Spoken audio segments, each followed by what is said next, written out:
Hello everyone, Vincent Teo from HDTV Test here.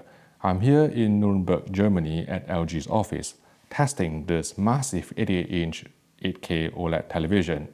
Now, the model number is called Z9, which is very similar to certain televisions from another manufacturer. I wonder whether this was how the product development meeting went down. So guys, we have this new 8K 88-inch OLED here, and we need to come up with a new model number. Remember that our current highest tier television is the W9 series of wallpaper OLED. Any suggestions? How about X9 then? X comes after W. X9.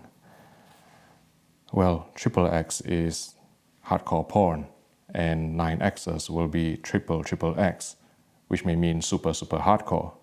I don't really like the connotation here. You'll have to go with Y9 then. Y9.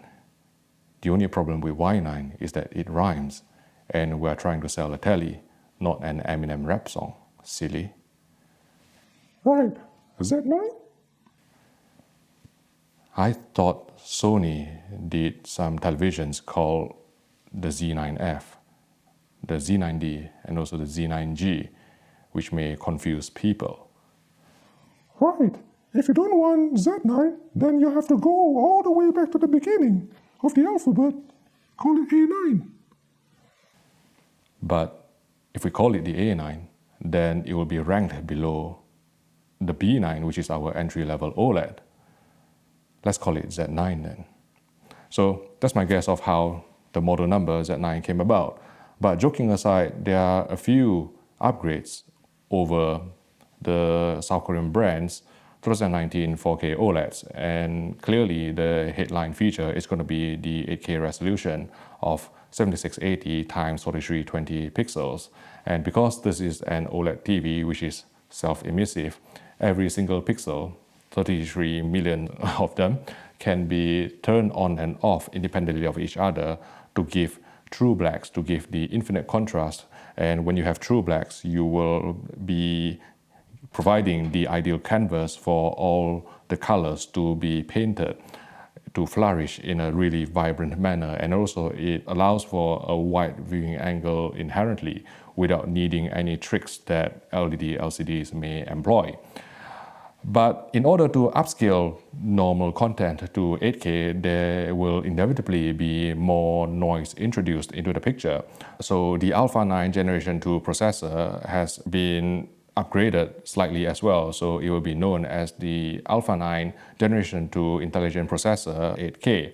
And what this will have is 6-step noise reduction, which is an improvement over the quad-step noise reduction found on the 4K models. In addition, the LG Z9 will also feature 8K Cinema HDR, and what is different from the 4K model is that this television will be supporting 8K HDR10, 8K HLG, which are already specified. Dolby Vision and Technicolor, in fact, all these dynamic metadata formats, they are only still at the 4K version according to the latest documents. When it comes to the design of this 8K OLED, you can see that the bezel is still thin, but it is going to be thicker than the 4K OLEDs because you need more stability for all these pixels to be held together. There is an LG signature logo on the metallic stand. It is shipped separately, the screen in one box and the stand in another box, and then it is assembled. But there is simply no way to wall mount this TV unless you do some major hacking, because there are no VESA mount holes on the panel itself, and the power supply is actually located in the stand. So that is the artistic sculpture design, which is meant to blend in harmoniously with your environment. But you can see that this stand here is hollow in the middle. This could probably act as a bed if you had sold your house to fund this television, or you have been thrown out from the bedroom because you spent your children's college fund on this TV. Just try and sneak it past the wife, it's not going to be easy. And if you put, let's say, a tempo pillow and also an orthopedic mattress, there might be enough space for you to sleep on, and there's a roof on top of your head as well. But initially, I thought that this is to provide space for owners to put their AV receivers, to put their 4K Blu-ray players, to put their game consoles. But LG has subsequently informed me that they intend for the space to look hollow because the depth is just not deep enough to accommodate these AV receivers and 4K Blu-ray players. Another reason not to put the AV receiver or equipment in this column here is because it would actually change the sound characteristics of the down-firing speakers. The speakers are underneath this top border here, but it is down-firing and there is a reflector plate that is actually reflecting the sound forward. Now, in terms of the sound, it is a 4.2 channel 80 watt speaker system, and it sounded very decent actually. I watched the racing scene in Ready Player One and I was suitably impressed by the bass extension, by the dialogue clarity, and also how loud it can get without distorting. But when it comes to sheer resolution, stereo separation, imaging, and especially the Atmos effect, it is going to be lacking because there are simply no up-firing speakers here. The LG Z9 will also ship with a metallic signature series Magic Remote, which is very good to hold in the hand, and the tactile feedback is superb. But I found that the microphone button, which will either summon Google Assistant or Alexa, is placed too close to the center navigation pad. So during my time spent here, I accidentally hit the button quite a few times, calling up Google Assistant when what I wanted to do was to click OK, which is the scroll wheel button at the center of the circular navigation pad. But I think with practice and with more time, I may learn to avoid the microphone button. Another component that LG is going to be providing to lucky owners of this LG television is an 8K upgrader box. This looks like an Apple TV 4K box, but what it does is to allow certain decoding abilities which was originally not implemented on the panel itself. So by adding this box, you can see that it has an HDMI port and also a USB port, and this will be connected to the television. The USB cable will be supplying the power and the HDMI cable will be supplying the data. Originally, just by the panel itself, this TV can only accept 8K inputs through the HDMI ports, but with this external 8K upgrader box, it will allow this TV to start displaying 8K video files over USB and also through streaming in terms of the codec, let's say HEVC, VP9 or AV1. And I think this is going to be a good move. Obviously, if you buy the LG Z9 8K OLED now, it won't come with the 8K upgrader box. But LG has promised to ship these boxes for free to owners so that they can start enjoying more media through different inputs from streaming, from USB, providing some sort of future-proofing which will certainly reassure many potential buyers out there. And later on in the year, say maybe from December or next year onwards, the box will probably be shipping together with the TV when you buy it. And if you look at the slide here, another unique selling point of the Z9 OLED is it has a true 48 gigabits per second HDMI 2.1 chipset. It can actually accept 8K at 60 Hz at 10-bit 420 chroma, unlike other competitors at this moment in time who only has 40 gigabits per second chipsets.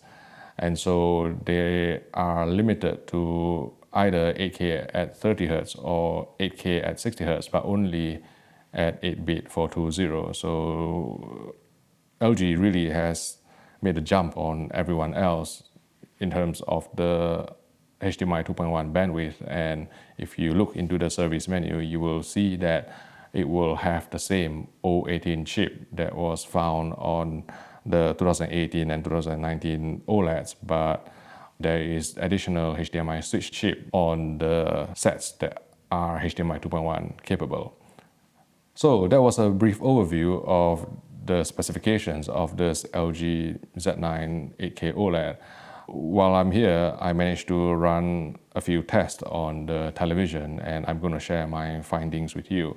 So let's start with blacks and contrast. This is an OLED. Obviously, it's capable of true blacks, and so the contrast is infinite. There will be no blooming artifacts. There won't be any backlight fluctuation that is caused by local dimming on LED LCD. But when I played some HDR content, the shadow detail looked darker than what they should be. But bear in mind that I was the first one from the UK to test this TV, and there was only 9 hours on the panel when I tested it, and there was no way they would let me camp here, sleep here with all these Bavarian beers to wait it out, to let a few compensation cycles run. So I had to do this test with only 1 compensation cycle and 9 total operation hours. So hopefully with more compensation cycles, maybe the black level will automatically adjust itself to the correct level. But certainly when I tested and reviewed it here, the shadow detail looked crushed to me. And if I increase the brightness, the blacks will glow. Next, we move on to talk about colors. First, the spectral power of distribution, which was captured using a Jetty 1511 spectral radiometer. And you can see here that the subpixel structure is slightly different from previous WRGB OLEDs because of the 8K resolution. But when it comes to color accuracy, the screen is up there. The average error is less than 2, and the highest error is only slightly more than 4. And this is with me only adjusting 2-point white balance. I didn't use AutoCal. I just basically didn't have too much time today, and I still have a plane to catch in about 20 minutes time.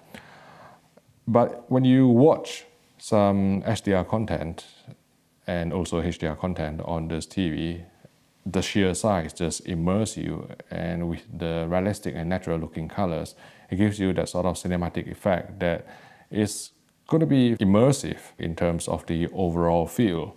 So that was the color, and next we will come to video processing. Video processing, let's face it, this is an 8K panel, so I obviously started off by putting standard definition content, SMPT RP133 test pattern in 576i to the television, and this TV did a surprisingly decent job. I mean, it's not going to be able to perform miracles, let's be honest here. When you try to upscale PAL standard definition content to an 8K screen with 33 million pixels, you are basically making up almost 90% of the pixels, just conjuring them up as you go along. But when I watched some recorded ITV SD broadcast on this TV, it's surprisingly decent. Basically, it's watchable, it's tolerable, and it's fairly clean, but you need to keep your viewing distance. And another thing retained from previous LG OLEDs is that with standard definition signal, you cannot switch off overscan on the 88-inch Z9. Next, let's talk about motion. This is still a sample and hold display, and there is no change in the black frame insertion or motion compensated frame interpolation system compared with previous LG OLEDs, even 2019 ones. So without true motion engaged, the motion resolution will come in at the sample and hold baseline of 300 lines, and this can be increased to 650 lines if you engage true motion. For 24Hz movies, 5 pull down was applied correctly, so there's no telecinic judder. But ironically, because of the very large screen size, the inherent judder of 24p was more apparent due to OLED's instantaneous pixel response time. Interestingly, with 24Hz HDR content, I noticed the occasional frame skipping, as you can see from this footage from pan here. And when I try to skip chapter, occasionally you will see the frame skipping kick in. And we ruled out that this was a problem from the source or the splitter by connecting the Oppo 203 directly with the TV, and also feeding the same signal to another television which didn't really display the problem. So it may be an issue with how the TV was processing 24Hz HDR content in terms of the detection. And I tried many things. In fact, among everything, I spent the most time trying to troubleshoot this. And when I engaged game mode, which in theory should disable all processing, the 24Hz HDR frame drop or frame skipping disappeared. But obviously, because in game mode, 5.5 pull down is not applied, so you will get telecinic judder instead. Maybe this is something that LG can look into to try and resolve this, and they are normally quite responsive to feedback. And next, screen uniformity. First, let me just say that the larger an OLED panel, the more difficult it is to make it uniform. So some of the most uniform OLED TVs have been the 55-inch versions, and this is 88-inch in size. So I'm not expecting miracles here. I put up some full field grace lights at brighter intervals, and I can see very mild dirty screen effect. And also because of the sheer size of the television, you know how normally if you look at an OLED off axis, it will look slightly cooler. There's a blue tint being introduced off axis. Well, because the screen is so large, even from a normal viewing distance, I think the sides, the edges here, will look slightly cooler than the center. But in real life content, I didn't really notice it that much. It was only on a full field white that I noticed that. Next, let's check out dark uniformity. You can see this vertical band near the right edge of the display. And also there is some sort of weird rippling effect throughout the entire screen.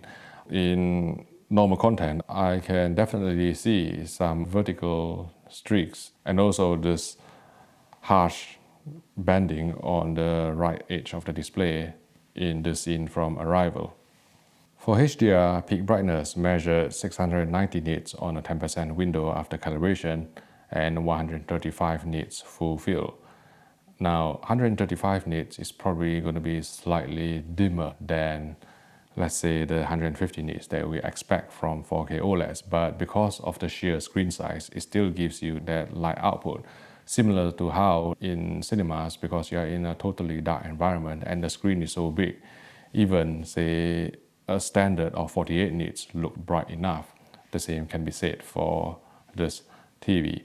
And naturally, I think high-performing LED LCDs can look more impactful during really bright scenes, but this is no slouch as well, especially considering that it has pixel-level illumination control, which means that bright speckle highlights can be presented as bright as possible within the capabilities of this TV, even adjacent to a dark background. Input lag measured 17 milliseconds in both 1080p SDR and 4K HDR modes. And because this TV is HDMI 2.1, it supports ALLM or auto low latency mode, and also variable refresh rate, albeit only at 4K and not 8K, together with the Xbox One X at this moment in time. Which brings us to burn-in. I cannot get away with an OLED TV review without mentioning burn-in. I have proved in my 6-month burn-in test that as long as you vary your content, as long as you switch off your TV correctly to let the compensation cycles run in standby, then you shouldn't suffer from permanent screen burn or burn-in.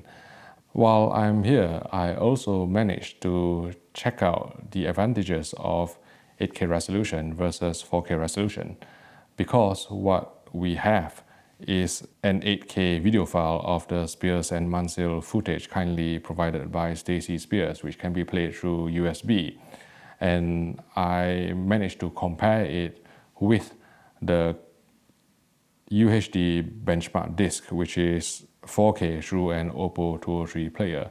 And you know how these days I'm all about blind testing. I actually asked an LG executive to put on either 8K or 4K, and I will be waiting outside the room before coming in, not knowing whether it is 8K or 4K, and I will be sitting at the recommended viewing distance to try and see whether I can tell which one is 8K and which one is 4K.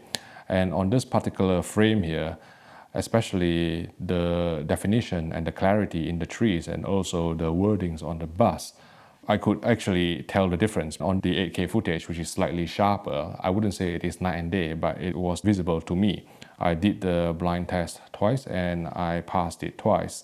So from that point of view, I think there is a visible difference on the right content, but I don't think you should fret yourself over whether the difference is visible. And also maybe because this TV has quite a good upscaling capability, it has upscaled the 4K footage to close the gap. So in an ideal world, a proper comparison would be, say, an 88-inch 8K OLED versus an 88-inch 4K OLED. But I don't think that LG or anyone else for that matter is going to come up with that. I think if you are buying an 88-inch OLED, it will definitely be 8K.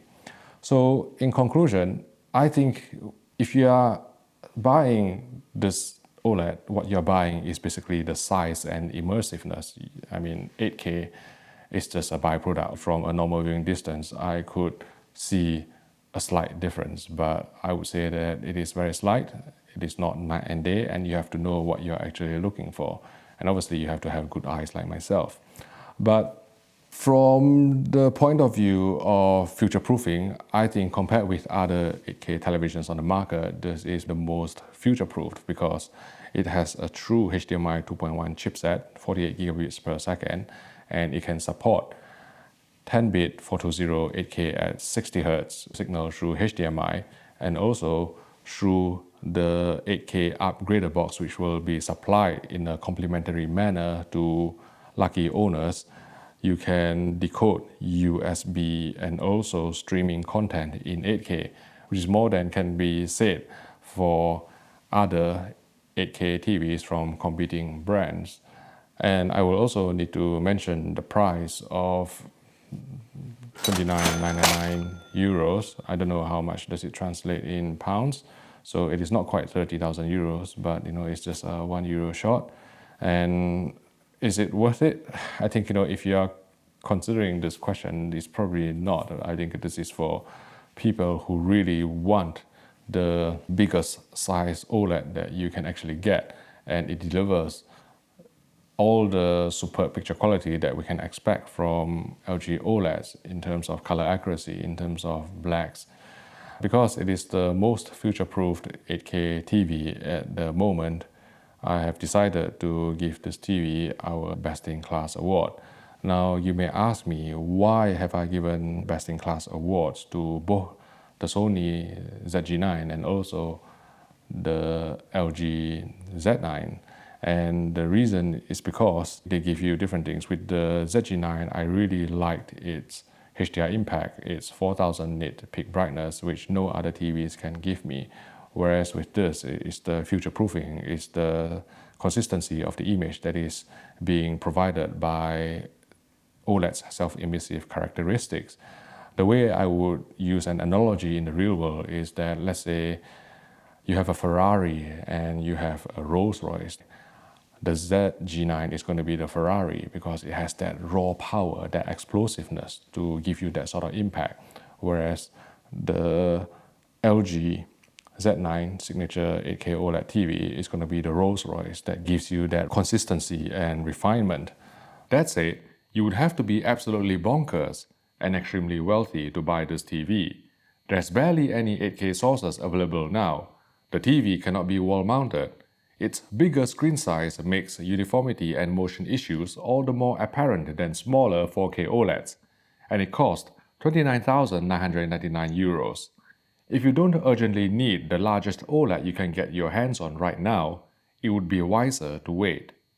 If you found this video useful, please click the like button and subscribe to the HDTV Test YouTube channel for more videos like this. Thank you for watching, and I'll see you in the next video.